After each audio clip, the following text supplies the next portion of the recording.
بسم الله الرحمن الرحيم الحمد لله نحمده ونستعينه ونستغفره ونستهديه ونتوكل عليه سبحانه وتعالى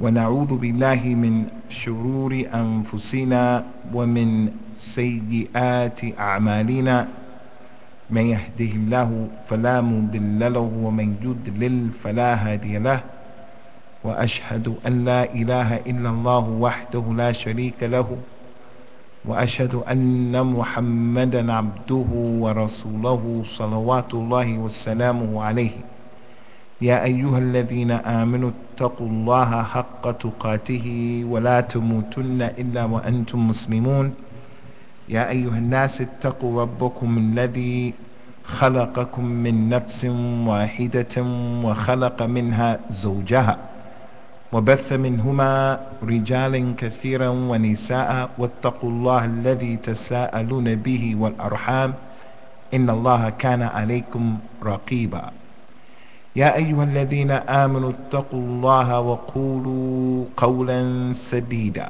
يصلح لكم أعمالكم ويغفر لكم ذنوبكم ومن يطع الله ورسوله فقد فاز فوزا عظيما أما بعد فإن خير الكلام كلام الله وخير الهدى هدى رسول الله صلوات الله وسلامه عليه تسليما كثيرا وشر الأمور محدثاتها وكل محدثة بدعة وكل بدعة ضلالة وكل ضلالة في النار.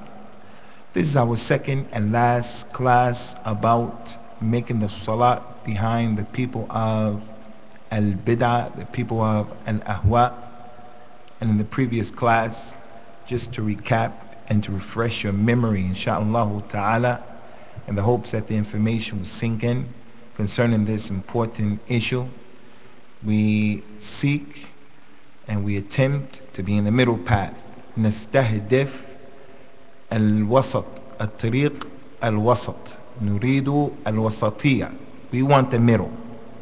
We don't want to be from the people who are mutashaddid, the mutashaddideen, nor do we want to be from the people who are mutasahilin, people who are rough, tough, judgmental, and oppressive, nor do we want to be from the people over here who are easy and laxed and everything is okay.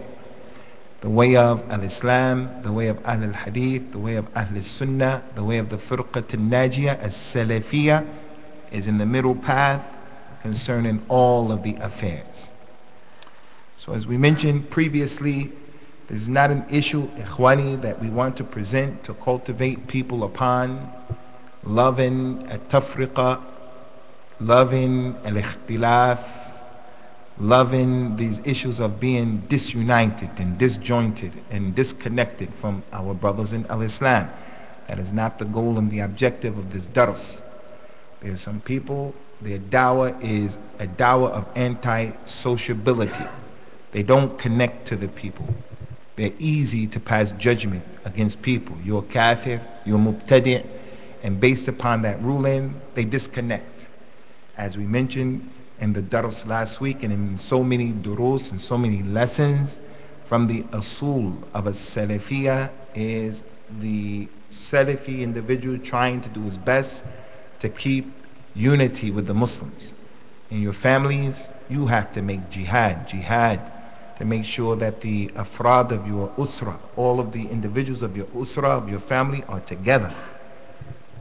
You get upset, you get mad, you have misunderstandings with people, your wife, your mother, your father, brothers, sisters, children, whatever the case may be, you have to get over that because you have to stay together. The people, the family that's together is more effective and more closer to the haqq than the family that is divided within itself, especially when it's over issues that are coming just as a result of ijtihad.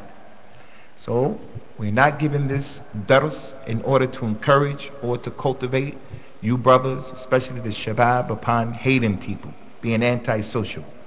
The hadith of the Nabi is clear, sallallahu alayhi wa sallam, al-mu'min alladhi yukhalitu an-nas ويصبر على أذاهم خير من المؤمن الذي لا يخالط الناس ولا يصبر على أذاه. The believer who is patient and he continues to mix with the people is better than the believer who is not patient and he does not mix with the people. So as-sabr, the Nabi told us that hadith, sallallahu alaihi wasallam, and the same Nabi and the same Rasul, salawatullahi wasalamu alayhi, he taught us other issues that we've taken last week and we'll take this week that also show us when it comes to praying behind people of innovation. He taught us how to deal with them as well. Same one who said those words also said the other words and gave the other teachings and the ta'aleem that we mentioned already about why and when we don't pray behind other people. We also mentioned, to recap what was mentioned, the importance of staying away from this issue of pronouncing tabdi' and takfir upon people. These issues, these rulings, they have their people who are responsible for them, and in most instances, we're not those who are responsible for this issue. So because a person may be doing an innovation or doing something that is of kufr, everyone who falls into kufr, kufr doesn't fall upon him.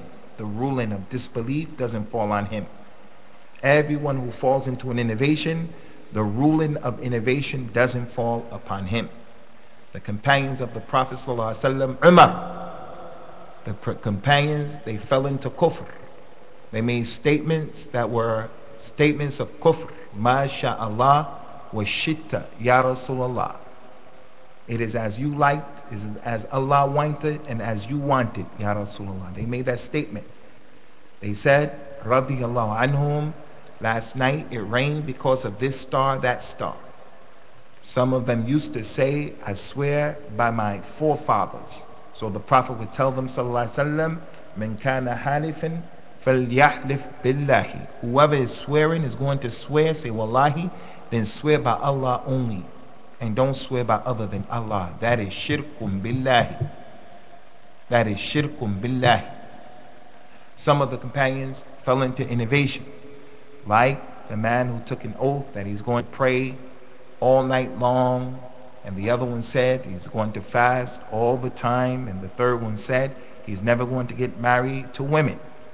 Another companion took an oath that he would stand up in the sun and he won't sit down and he wouldn't talk to anyone and he would fast all the time. Another group of the companions, they said, we're going to castrate ourselves and cut off our private parts so that we can devote ourselves to the worship of Allah. So here are situations where the companions, may Allah be pleased with them, they fell into issues of kufr, they fell into issues of bid'ah. But kufr, the ruling of it, doesn't fall on them. Bid'ah, innovation, doesn't fall on them. And that's because before a person can be judged or ruled to be a kafir or a mubtadi', then the dalil has to be established against him, the hujjah. You have to make sure that the argument has been established, the proofs have been established against him. That's the second point that we mentioned. Point number 3 that we want to mention, to recap what we mentioned in the previous dars, barakallahu fikum wa ahsanallahu ilaykum, is that the scholars of al-Islam, past and present, they were in agreement. They had al-ittifaq, al-ijma', la khilafa fi. They were in agreement that the Muslim or the person who claimed to be a Muslim, but he fell into an innovation that was an innovation of kufr.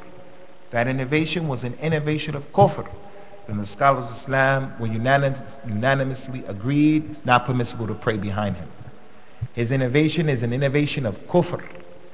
He's having an innovation where he says, Ghulam Mirza Ahmed is a Nabi after Rasulullah. He's from the Qadiani. Those people are mubtadi'ah, the innovators. And the innovation that they fall into puts them outside of the fold of al-Islam, wala karama. Not permissible to pray behind these individuals. It's not permissible to pray behind the Jahmiyyah, those people who the scholars of the Sunnah used to make takfir of them, like Al-Imam Ahmed, Abdullah bin Mubarak, like those great scholars, Yahya ibn Ma'in. And Imam Yahya ibn Ma'in said, if I pray behind a Jahmi, and I didn't know he was a Jahmi, and then 30 years passed me by and I found out he was a Jahmi, I'll do my salah over again. So you can't pray behind those people of the Jahmiyyah. Can't pray behind the Qadariyah, those people who said that Allah Ta'ala was ignorant. Every Muslim, the youngest one from amongst us, he knows that Allah Ta'ala is all knowledgeable. He is Alim, He is Basir. Allah Subhanahu wa Ta'ala is a Samir. He is Alam, He knows everything. He knows the Ilm al-Ghayb and other than that. But these people, they came and they said, no, Allah doesn't know what's going to happen until it actually happens. And they said, other than that, they're kufr, they're kuffar billahi ta'ala. So, the ulama of the past were of the agreement, it is not permissible to pray behind these individuals because their kufr takes them outside of Islam. And you can't pray behind a kafir. Allah Ta'ala mentioned in the Quran, لَن يُقْبِلَ مِنْ أَحَدِهِمْ مِلْءَ الْأَرْضِ ذَهَبًا وَلَوْ افْتَدَى بِهِ. It won't be accepted from any of them, any of these kuffar.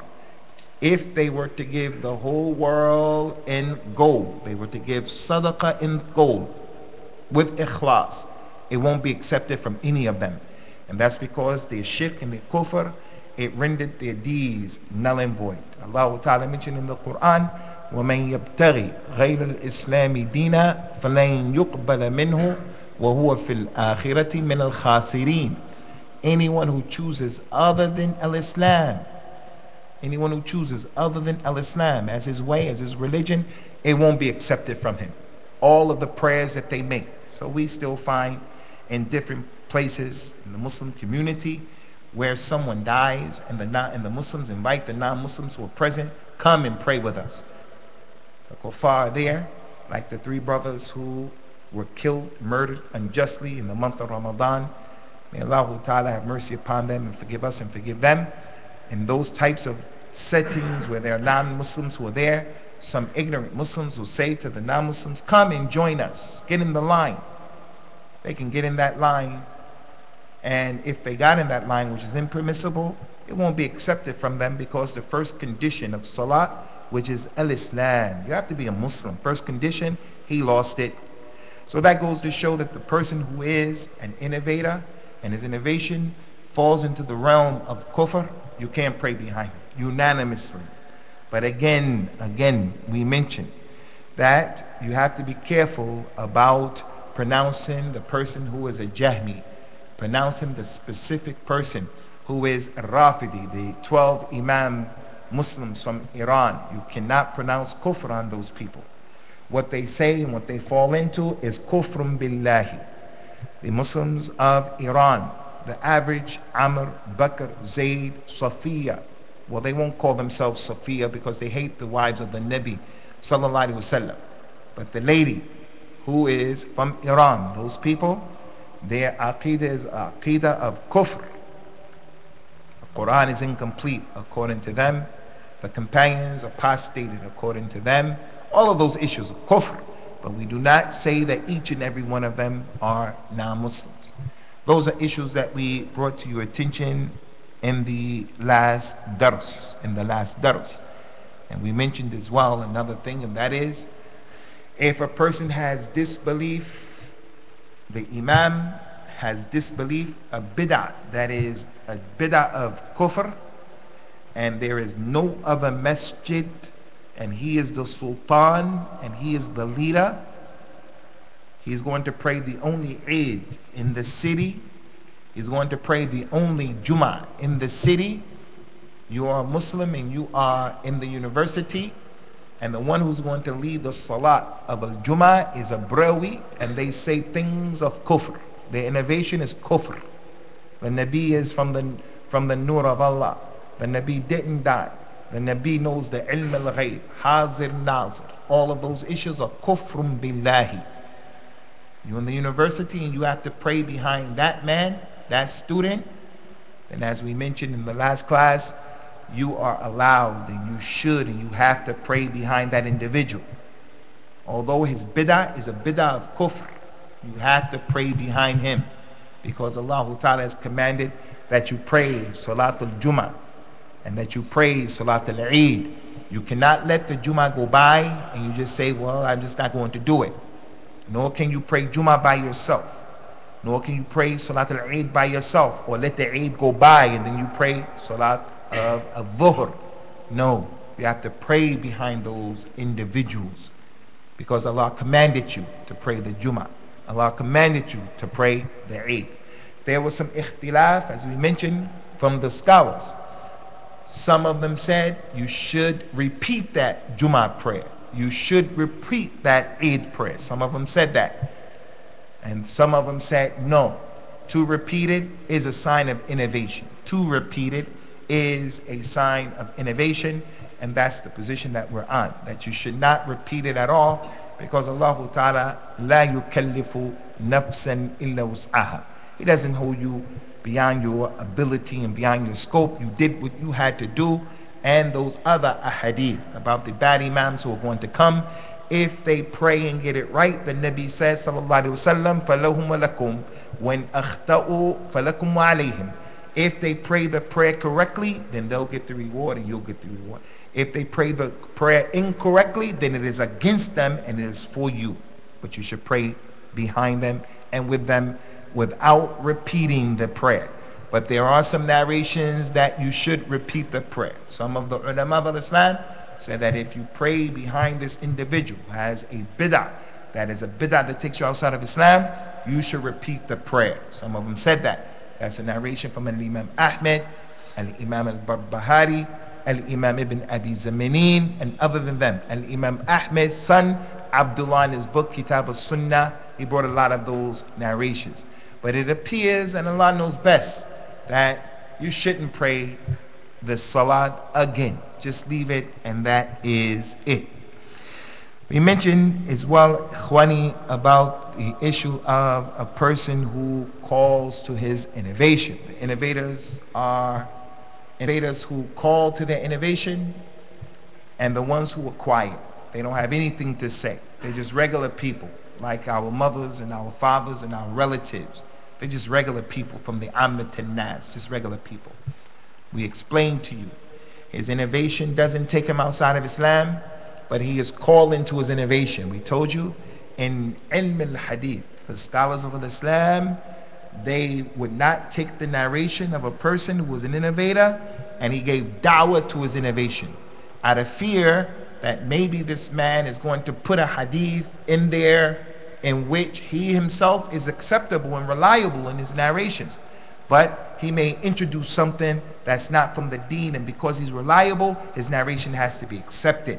So the scholars of al-Hadith, al-Imam al-Bukhari, al-Imam Ahmed, Imam Malik, Abdullah, Abu Abdullah al-Hakim, all of them were of the opinion, if he is an innovator calling to his innovation in hadith, he's not accepted. Don't take it. But if he is an innovator and he doesn't call to his hadith, he doesn't call to his bid'ah, if he's strong in narrations, the scholars used to accept him. And for that reason, pay attention. The justice of Ahl Sunnah, for that reason, the scholars of the Salaf from Ahlul Hadith, they used to take narrations from innovators. And if you were to reject all of the narrators who were accused of having innovation, if you were to reject all of them, then parts of the Sunnah of the Nabi and his Hadith ﷺ will fall to the wayside. They will fall to the wayside. And Imam al-Bukhari, he has people who are in his book who are like that, innovators. And Imam Muslim, all of them. Talq ibn Habib is an individual who has been accused of having al-irja. He was from the men that the scholars of the Kutub Sitta narrated from and on, rahimullah ta'ala. As we mentioned last week, Khwani, the only scholar who did not have a sheikh who was an innovator. He never innovated, he never took any narration from an innovator. Does anybody remember who he was? Al-Imam Ahmed. Al-Bukhari had people who he took the hadith from who had innovation, but they didn't call to their innovation, so he took their hadith because in narration they were good. Al-Imam Muslim, Al-Imam Malik, Sufyan al-Thawri, all of them. The only one who didn't have a sheikh who was an innovator at all was Al-Imam Ahmed, and for that reason we say Haqqan, in reality, was the Imam of Ahl Sunnah. And although he was the Imam of Ahl Sunnah, some of the people who criticized him, Al-Imam Ahmed never ever said, when you criticize me, you're criticizing the Sunnah. When you criticize me, you're criticizing the Tawheed. When you criticize me, you're against Salafi and the Salafis. It's not for anyone to say that. And if a sheikh says that, we make dua that Allah Ta'ala forgives him for that mistake. As for us following that nonsense, I can't speak for you. As for me following that nonsense, I'm not following that. Al-Imam Ahmed was the Imam of Ahl Sunnah. Wallahi, he was the Imam of Ahl Sunnah. There were people who criticized him. He never said, if you criticize me, you are in essence criticizing the Salafis. You're criticizing Ahl al-Hadith. You don't love Islam. La, wallahi. What about a person who comes during this time? He may be the carrier and the bearer of the flag of Jarh wa Ta'dil. Maybe. You can agree and you may disagree. Some agree and some don't agree. But if someone came and said, if you criticize that individual or our masjid or this person, you're against a Salafiyah. That kalam is kalam farigh. That kalam, we don't accept it. Ala kulli hal. If the individual called to his innovation, they rejected his narration, and if he didn't, they accepted his narration. As for this issue, the person is calling to his innovation, we talked about what's the ruling about praying behind him, and we say you should pray behind him. He's not falling into an innovation that takes him outside of Islam. He's a Sufi. He has tendencies from Deobandi, stuff that doesn't take them outside of Islam, certain things that they believe, certain things that people are believing from the different groups that are out here, political and other than that. He's making takfir. He's from the Khawarij. He has different issues about his innovation, different issues, but they don't take him outside of the fold of Islam. We mentioned you should pray behind that individual, and it's not your job to ask him before the salah, after the salah, during the salah, what's your aqeedah? What do you believe in? Can't say that. Just play behind him and that's it. You know about his situation. That masjid is that kind of a masjid. The masjid of the Ikhwan al-Muslimin. The masjid of these people who have these innovations in politics and other than that. Go ahead and pray behind him. And the reason for that is that the companions used to pray behind those innovators during their time. Innovators who called to innovation. They used to call to their innovation. They used to call to it. Like Al-Mukhtar, like Ibn Abi Ziyad, like Al-Hajjaj, big problem. These individuals, big problem. So you go ahead and pray behind them. We mentioned all of that. Now we want to clarify something. And that is, in the last dars, some of the brothers had a little bit of issue with something that was mentioned, and that was that we said, Al-Imam Ahmed, the Imam of Ahl Sunnah, he prayed behind the Jahmiyyah. He prayed behind the Mu'tazila. Two issues we want to clarify here. I went back and I listened to what was said, and the language that was used was not the best language, because it could be understood from what was said that he used to pray behind them as if it was an everyday issue. That's not the case. On occasions, it happened where Imam Ahmed prayed behind the Jahmiyyah. Although he said that the people of the Jahmiyyah are kuffar, he prayed behind them. It happened here, it happened there. He prayed behind the Mu'tazila. As for he prayed behind them all the time, then I didn't mean it that way. He prayed behind them. It's the first point. That he didn't pray. I didn't mean he prayed behind them every day, all the time. Second point we want to clarify here is that a brother mentioned, what about all of those narrations like the son of Al-Imam Ahmed? His name is Abdullah. He has a book called Kitab al-Sunnah where he deals with this chapter in detail. What about Al-Imam Abu Dawood? Abu Dawood, the one who has the book of the Sunnah of Hadith, Al-Imam Abu Dawood, Sulaiman al-Sajistani. He has a book called Masail of Al-Imam Ahmed. He used to sit with Al-Imam Ahmed and ask him all kinds of questions. And Al-Imam Ahmed would answer those questions. So he wrote a book called The Masail of Al-Imam Ahmed from Abu Dawood. And there were a number of books like that. Ibn Hani, Saleh, the son of Al-Imam Ahmed, also asked his father, what's this, what's that? And they would write his answers down. Anyway, in those books, you have some narrations that say this, and you have some narrations that say that. So the brother wanted to know, when we look at the book of As-Sunnah by the son of Al-Imam Ahmed, we find that his son clearly established that his father said don't pray behind the Jahmis. And here you come, Abu Usamah, saying that he prayed behind the Jahmis and he prayed behind the Mu'tazila. And with us being people of Al-Hadith, Al-Hadith, our religion is based upon the chain of narrations, not based upon he said, she said. It's based upon the chain of narrations.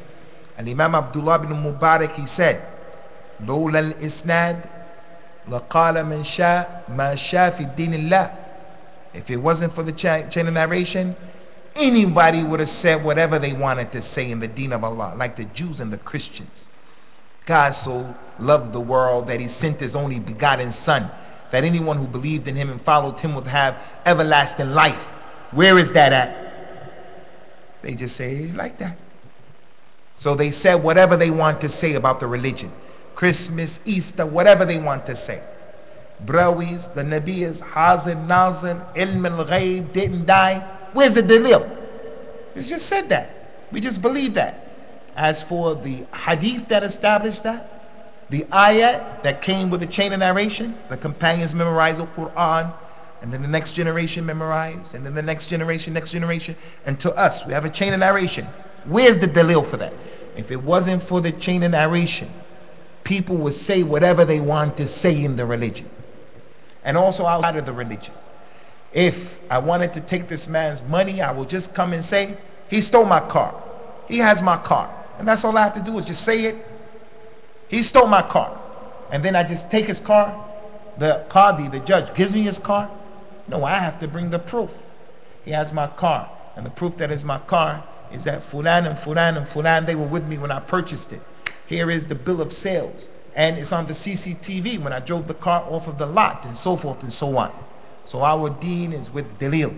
So the brothers, rightly so, we love these types of situations. They said, we found where Al-Imam Ahmed's son and other than him, they say, Al-Imam Ahmed said, never pray behind them.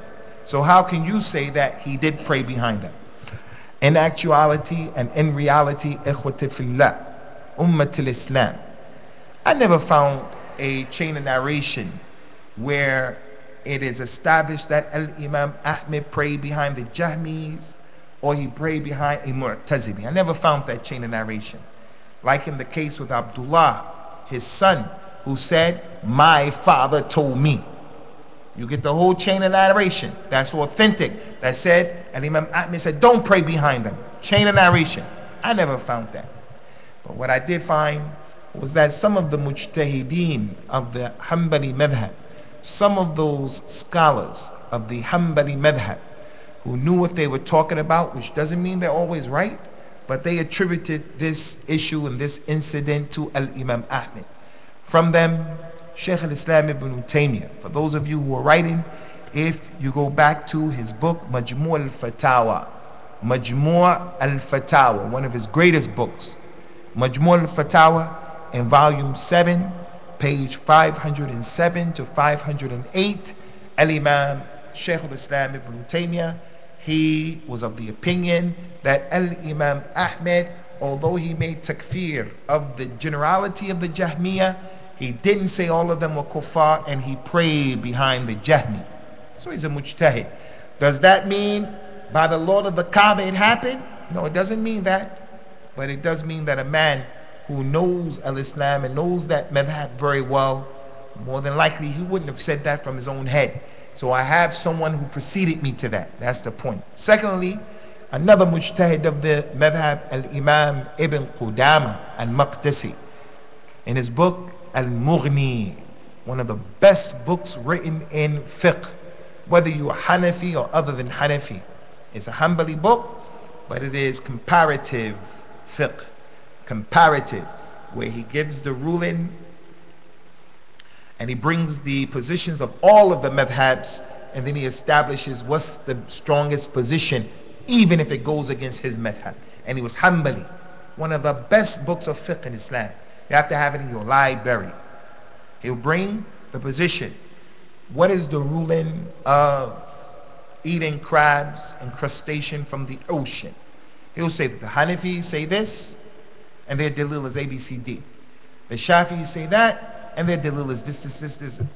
The Malikis say this, and their proofs are this is it. The Hanbali, our madhab, says this, and the proof that this is this, and then he'll come in and say, and I believe that the strongest position is this, and many times he goes against the madhab. He was not a muqallid, he was mujtahid in the madhab, and he was Salafi. That's why he has a number of books in Aqidah, like the one we're dealing with right now, like his book Lum'at al-I'tiqad, and other than that. So in his book Al-Mughni, volume number 3, page 22, Al-Imam Ibn al-Qudama mentioned that Al-Imam Ahmed prayed behind these individuals who their Aqidah was jammed up. They fell into the bid'ah of the Jahmiyyah. Now we come, ikhwati fillah, to the last point today. In this dars, we talked about the person who is calling to his innovation, that you should pray behind him the way the companions prayed behind the Khawarij on the day that they barricaded Uthman ibn Affan radiyallahu anhu. The way that Abdullah ibn Zubair al-Awwam, the companion whose father was one of the 10 people promised Jannah, prayed behind al-Mukhtar. How they used to pray behind al-Hajjaj. They were calling to their innovations. We explained that. Now the one who doesn't call to his innovation, he's just a regular Amr Bakr Zayd from the people. The ruling concerning praying behind these individuals is that it is permissible, and it is something that you should do. If you have the ability to pray behind other than them, then this is better. This is better, as we mentioned last week. This is better, not to make their group bigger, not to make the attendance of their masjid or their place bigger, saving yourself from the evil of their aqidah, and also in the hopes that, especially if you have power over them, in a position with them, you can bring them back to the truth. I'm not going to do this with you. I'm not going to do that with you. I won't attend your walima. I won't attend your nikah. I'm not going to pray there. I'm not going to visit you. If you have power over them, and by you taking that position, it will cause them to come to the truth, then you boycott them. You make hajr of those individuals. But in this case, the one who you don't know about, or he's not talking about it, then you should pray behind him. And we passed out the paper right there that another brother brought. He took that off of the internet, having hirs and the rugba, so that the benefit can reach far and wide. The position of the fatwa of a Sheikh Abdul Aziz Ibn Baz, a Sheikh Muhammad ibn Saleh Uthaymeen, as well as a Sheikh Abdullah ibn Abdul Rahman ibn Jibreen, rahimahumullah ta'ala, concerning making salat behind the Asha'ira. وَكَثِيرُ مَا هُمْ. And there are many today. The Deobandis that are our relatives that are around, they are on the Asha'ira madhab. We don't know that the scholars of Islam said that they were kuffar. We don't say that they are kuffar. So therefore, these individuals are Muslims. Regular guide from them, he's not giving dawah to that nonsense, to what they're upon. We make salat around behind those individuals, and you can read the paper that is in front of you. Now, if you're going to make salat behind the other people who's giving dawah to his innovation, as we mentioned, then rightly so, making salat behind this individual is something that you should do and not worry about it. To pray behind him and then to do your salat again is an innovation. It's not permissible. It's not from what Allah Ta'ala has sent down in his book, and it's not from what the Prophet Sallallahu Alaihi Wasallam, his authentic sunnah, has come and it has shown. So it's really not a complicated issue. It's an easy issue. Someone is falling to innovation in this kufr. You have an opportunity to pray somewhere else. Pray somewhere else. You don't have the opportunity to pray somewhere else. Pray behind him and don't do your salat again. Person who's calling to an innovation, then you can pray behind him If it's from those prayers that we mentioned, don't do it again.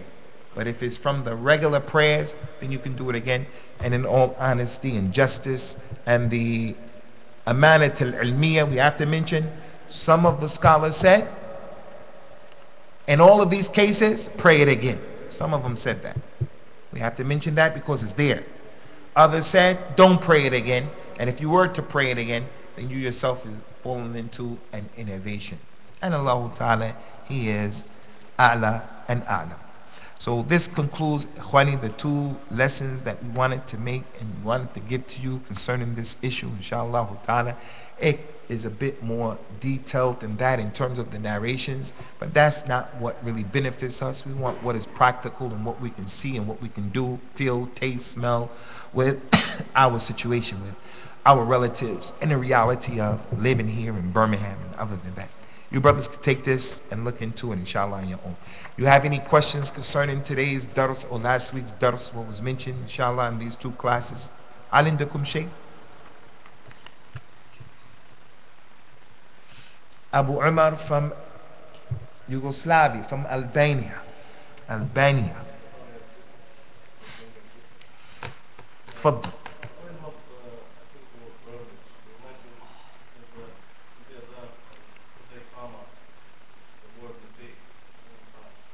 They what?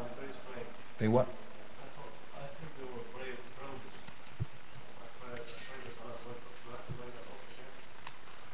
Because of the adhan? What did you say?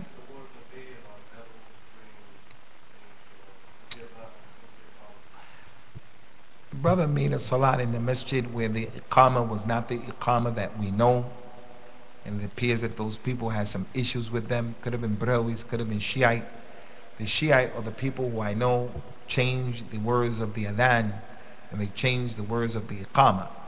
As for Brahwis, I don't know that they do that. I don't know that they do that. Changing the words of the adhan that we know it. They give the adhan that we know. They give the iqamah that we know. Although here in the UK, in Birmingham, in the Hanafi madhab, when it comes to the iqamah, they say the iqamah similar to the adhan. Similar to the adhan. Allahu Akbar, Allahu Akbar, Allahu Akbar, Allahu Akbar, Ashhadu an la ilaha illallah, Ashhadu an la ilaha illallah, Ashhadu anna Muhammadan Rasulullah, Ashhadu anna Muhammadan Rasulullah, Hayya as-salah, Hayya as-salah, Hayya al-falah, Hayya al-falah, Qad qamat as-salah, Qad qamat as-salah, Allahu Akbar, Allahu Akbar, La ilaha illallah. So they add on. But that's in the madhab of the Ahnaf, has nothing to do with the Brahwis and the Deobandis. That's in the madhab, and that's okay. So what should be done? You pray behind those people and you don't know what the situation is. Don't repeat your prayer again. Your prayer is your prayer between you and Allah. If the person who made the salat did it right and correct, 4 rakats, the correct way, he had wudu, then it's for him, it's for you. If not, then you get the reward, inshallah. So don't worry about it. Wallahu a'lam. Any more questions? Ikhwani? Abu Ismail.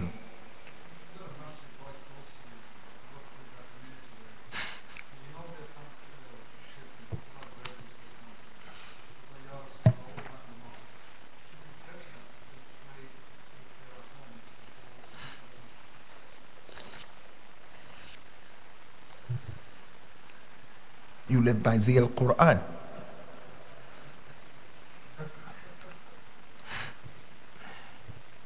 There's a masjid, ikhwati fillah.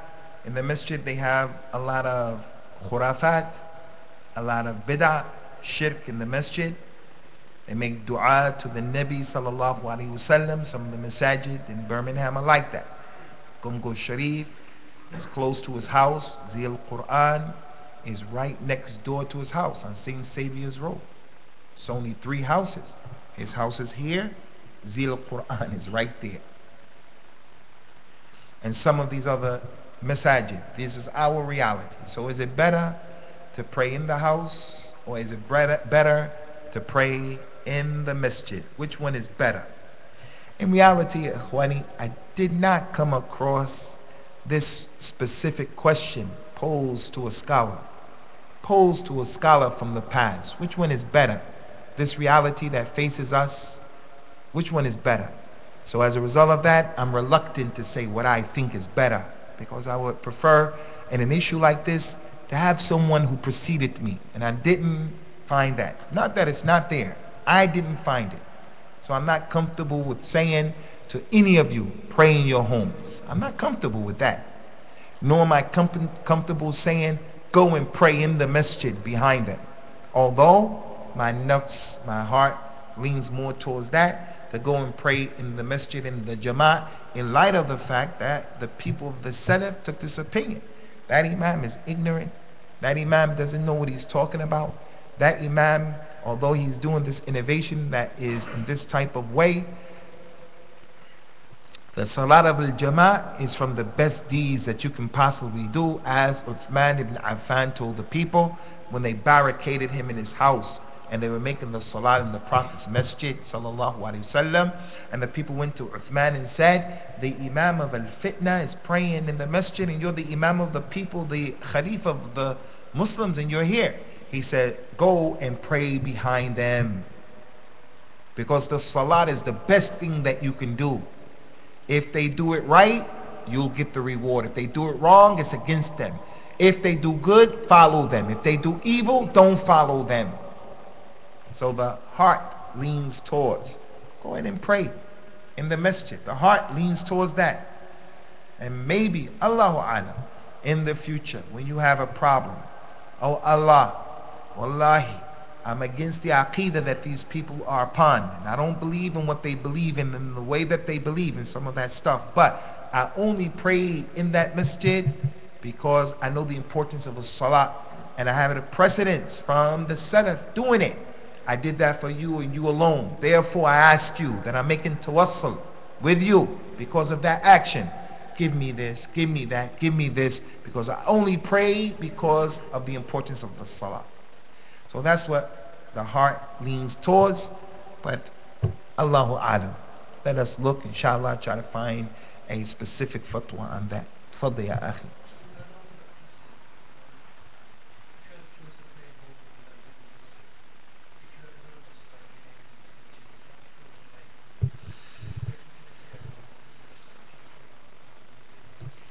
Inshallah, if you have a case where you have to go a little bit further and make a little bit more effort, then go ahead and make that effort, because you will remove yourself from the ambiguity of, are you doing the right thing or you're not doing the right thing. Da'ma yuribuka ila ma la yuribuka. Leave what you doubt for what you don't doubt. You come to Green Lane Masjid or another masjid where the people are praying, you're pretty sure that they're not on craziness. You don't know, does the imam have wudu or he doesn't have wudu? Allah didn't make you responsible for that.